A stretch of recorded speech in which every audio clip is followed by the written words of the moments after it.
வணக்கம். இது உங்க doctor Pavithra Tamilarasan, senior consultant at Aishwarya hospital, OMR. So fatty liver இது அடிக்கடிக்கு நீங்க கேள்விப்பட்டிருப்பீங்க, கரெக்டா? இந்த ஃபேட்டி லிவர்னா நம்ம முக்கியமா இந்த ஹெல்த் செக்அப் பண்றோம், இல்லை நீங்க எப்பயாச்சும் வயிறுக்கு ஸ்கேன் பண்ணியிருந்தீங்கன்னா உங்களுக்கு ஃபேட்டி லிவர்னு சொல்லியிருக்க சான்சஸ் அதிகம் இருக்கு. ஸோ இந்த ஃபேட்டி லிவர் எதனால வரும்? நம்ம மதுவோ இல்லை ஆல்கஹால் எடுத்திருந்தா நமக்கு கண்டிப்பா ஃபேட்டி லிவர் வருங்களா? இல்லைங்க. இந்த ஃபேட்டி லிவர் நம்ம இந்த 3 ரீசன் இருந்தா கூட நமக்கு வரும். என்னென்ன ரீசன் அப்படின்னு பார்த்தீங்கன்னா, ஃபர்ஸ்ட் நம்ம அதிகமாக ஆயிலி ஃபுட் சாப்பிட்றோம், டீப் ஃப்ரைட் ஐட்டம் சாப்பிட்றோம், ரொம்ப வெளியில சாப்பிட்றோம், முக்கியமாக பிஞ்ச் ஈட்டிங், அதாவது ஒரே நாளில் ஒரு புடி பிடிக்கணும் அப்படின்னு சாப்பிட்றவங்களுக்கு இந்த ஃபேட்டி லிவர் வரதுக்கான சான்சஸ் அதிகமாக இருக்கு. அதாவது நம்ம ஓவர் வெயிட்ல இருக்கோம், நம்ம நார்மல் வெயிட்டோட நம்ம வெயிட் கொஞ்சம் அதிகமாக இருக்கு, முக்கியமாக ஒபிசிட்டியில இருக்கும் அப்படின்னா கூட நமக்கு இந்த ஃபேட்டி லிவர் வர்றதுக்கு சான்சஸ் இருக்கு. ரெண்டாவது, நமக்கு பிளட்ல கொலஸ்ட்ரால், அதாவது உங்க ஃபேமிலியில கொலஸ்ட்ரால் அதிகமாக இருக்கும், இல்லாட்டி நீங்க நார்மலா அதிகமாக சாப்பிட்றதுனால உங்களுக்கு ஆல்ரெடி கொலஸ்ட்ரால் வந்ததுனாலும் இந்த ஃபேட்டி லிவர் வரதுக்கு சான்ஸ் உங்களுக்கு அதிகமா இருக்கு. லாஸ்ட் பாத்தீங்கன்னா டயபெட்டிஸ், அதாவது சுகர். உங்களுக்கு சுகர் இருக்கு, சுகர் கண்ட்ரோல்ல இல்லை, நீங்க கரெக்டா மாத்திரை அதுக்கு ஏற்ற மாதிரி எடுத்துக்கலன்னா கூட உங்களுக்கு இந்த ஃபேட்டி லிவர் வரதுக்கு சான்ஸ் இருக்கு. ஸோ இந்த ஃபேட்டி லிவர்ல இருந்து எப்படி நம்மள அவாய்ட் பண்ணிக்கிறது, இல்லை எப்படி நம்ம ப்ரிவென்ட் பண்றதுன்னா இந்த விஷயங்களை நம்ம பார்த்துக்கிட்டோம்னாவே போச்சுங்க.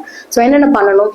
நம்ம டயட்டை ஒழுங்காக பார்த்துக்கணும். ஸோ டயட்னா நீங்கள் அதிகமாக oily item, deep fried item இதெல்லாம் சாப்பிட்றத முக்கியமாக அவாய்ட் பண்ணிக்கோங்க.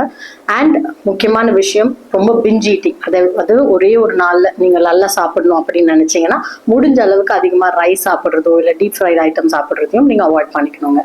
செகண்ட், கொலஸ்ட்ரால்காக உங்களுக்கு தெரிஞ்ச விஷயம் தான் ஜங்க் ஃபுட்ஸ், ப்ராசஸ் ஃபுட்ஸ் இதெல்லாம் சாப்பிட்றத நம்ம அவாய்ட் பண்ணிக்கணும். அண்ட் என்னோட ஃபேவரெட்டுங்க, இதை கொஞ்சம் நல்லா பார்த்துக்கோங்க, ரெட் மீட் சாப்பிட்றத அவாய்ட் பண்ணிக்கோங்க. ஸோ அதாவது மட்டன், உங்கள் பீஃப் இல்லாட்டி ஏன் உங்கள் எக்கு கூட பார்த்தீங்கன்னா முடிஞ்ச அளவுக்கு இந்த யோக், அதாவது மஞ்சக்கரு சாப்பிட்றத ரொம்ப அதிகமாக அவாய்ட் பண்ணிக்கோங்க.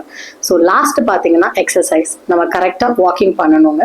முடிஞ்ச அளவுக்கு கார்டியக் எக்ஸசைஸ் அதிகமாக பண்ணுங்க. ஸோ ரன்னிங், சைக்கிளிங், ஸ்விம்மிங், இது மாதிரி ஜாகிங், இந்த மாதிரியோட முடிஞ்ச அளவுக்கு பிரிஸ்க் வாக்கிங் அட்லீஸ்ட் ஒரு 35 மினிட்ஸ்லேருந்து இல்லை 45 மினிட்ஸ் நீங்கள் டெய்லி அட்லீஸ்ட் ஒரு 5 to 6 டைம்ஸ் நீங்கள் வாரத்தில் பண்ணீங்கன்னா கூட இது உங்களோட பிளட்ல இருக்கிற கொலஸ்ட்ராலோ சுகரையும் இல்லை நீங்கள் அதிகமாக ஓவர் வெயிட் இருக்கீங்கன்னா இதை பார்த்துக்கிறதுக்கு ரொம்பவே ஹெல்ப் பண்ணும்.